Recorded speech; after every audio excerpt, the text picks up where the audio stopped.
World History presents Inside the Third Reich, narrated by Sam Devereaux.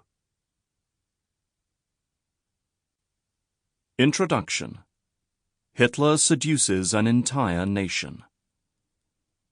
Germany in the early 1930s is falling apart. The population is disillusioned, poverty is spreading, and unemployment is everywhere.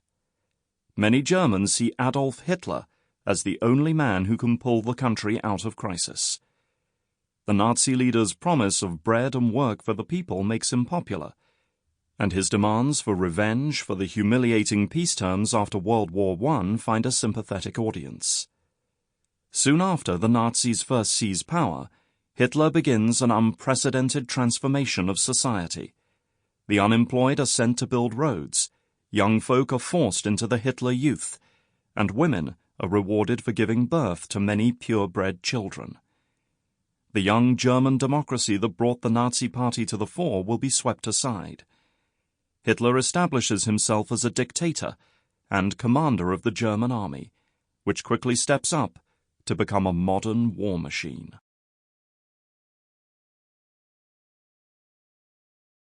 Chapter 1. Germany works its way out of crisis. During the 1930s, Adolf Hitler pulls Germany out of the economic mire with an extensive building program. Unemployment keeps falling, and the Nazis are hailed as financial miracle workers. But the success is hollow. Nazi leaders have used an underhand ploy to fabricate the numbers. Journalists and photographers flocked to a building site at Darmstadt. Here, the press witnessed an unusual scene. Reich Chancellor Adolf Hitler watched a column of 720 men marching, each carrying a spade over his shoulder. That morning, the men had been unemployed, but now they had a mission. The team would start building a new Autobahn, highway, to bind together the German Empire.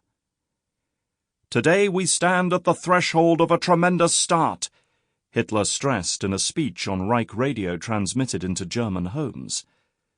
"The time will come when rain, frost, and snow will make the work trying and difficult for everyone. But it is necessary. This work must be done. In taking on a difficult task today," the Chancellor continued, "you are ensuring that hundreds of thousands more will receive work in the factories and workshops by virtue of your increased buying power." Hitler carried on in this vein, before concluding energetically, "German workers, to work!" To punctuate his words, the Führer grabbed a spade from in front of him, forcing it into the ground. Behind him stood Fritz Todt.